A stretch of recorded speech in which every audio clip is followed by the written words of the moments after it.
All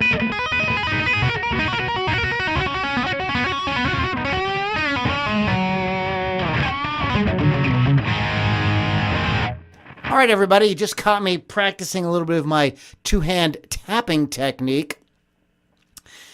By the way, do you know how and where the two-hand tapping technique got started? Most people think Eddie Van Halen. Well, it dates back a bit before Eddie Van Halen. That's going to be the subject of today's Rockin' Rant, so stick around. You're listening to the Ludini Rock and Roll Circus, changing rock history one podcast at a time.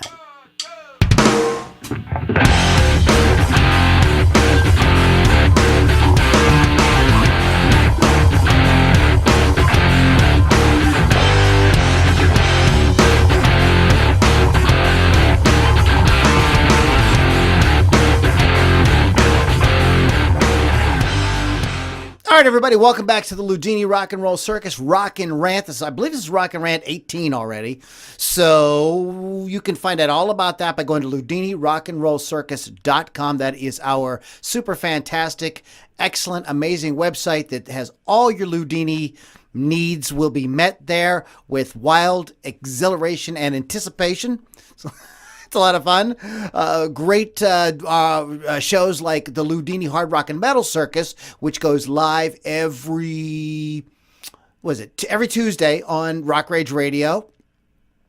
There's tons of interviews there. Plus, there's this thing, some guitar stuff, all kind of cool stuff. And this is, speaking of guitar, this is a guitar thing. You heard me playing at the beginning. I'm not a great tapper, but you can't have grown up in the '80s playing guitar and not done a little bit of.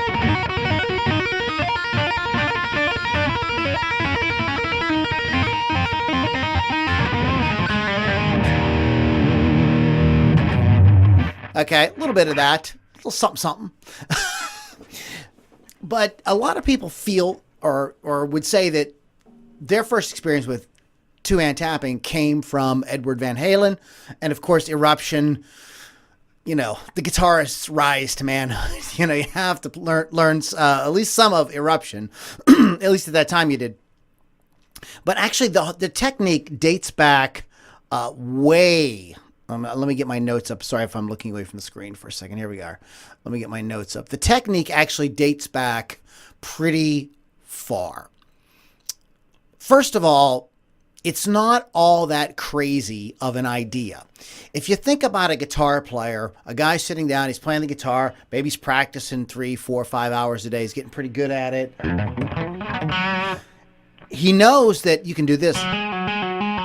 Hammer-ons and pull-offs. So it isn't that far of a stretch to go.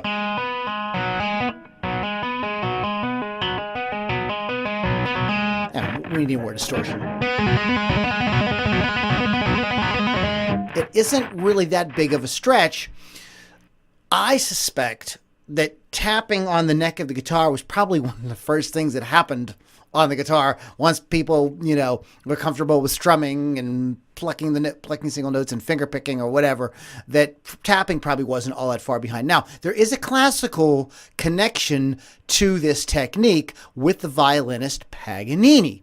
And Paganini would perform left-handed hammer-on and pull-offs on the violin while tapping other notes with the bow. I'm sorry.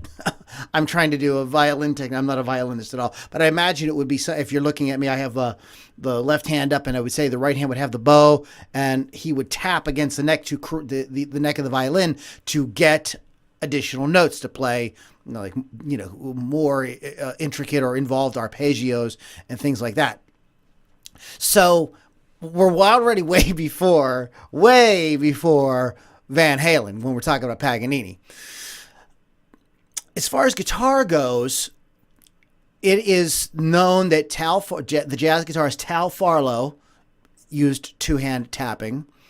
Harvey Mandel, not to be confused with Howie Mandel, Harvey Mandel of Canned Heat was witnessed doing two-hand tapping both by George Lynch and Eddie Van Halen. Both said that they saw him do it. So that goes pretty far back. Now, Steve Hackett, his claim is that he was the first guitarist to do like studio recordings using that technique.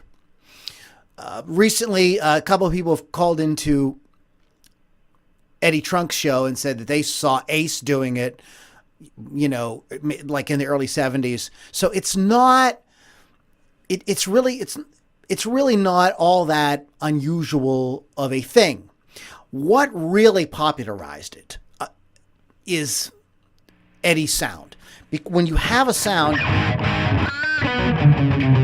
by the way, I'm using the Moore preamp pedal that is based on Eddie Van Halen sound, the brown sound. Not that brown sound. When you have a great tone where we can get a lot of sustain and a lot of gain, it makes the two-hand tapping really kind of pop in a way that you just couldn't get without having like more of a high gain type amplifier or type pedal setup or whatever. So let me play this with a clean sound, show you the difference.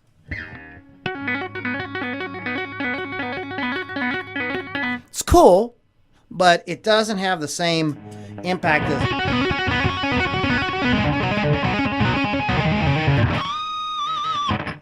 Okay, because you add harmonics, and it just makes the whole thing richer, fuller, bigger, and you get more sustain.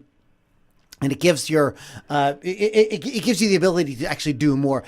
Edward and a lot of these guys can play chords like that and whole riffs and everything.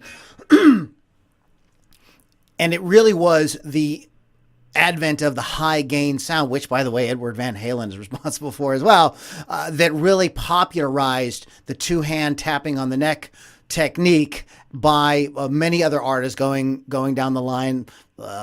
Steve Lynch from Autograph, a lot of Steve Vai, of course. There's a great scene at the end of Crossroads where he actually is playing a Paganini piece and he is using two-hand tapping with it. So kind of bringing that whole thing full circle. So guys, that is a sort of whirlwind tour of the history and the origins of two-hand tapping. So now you know, all right? This is what you get when you listen to the Loudini Rock and Roll Circus. Speaking of that, the Loudini Rock and Roll Circus, our website is loudinirockandrollcircus.com.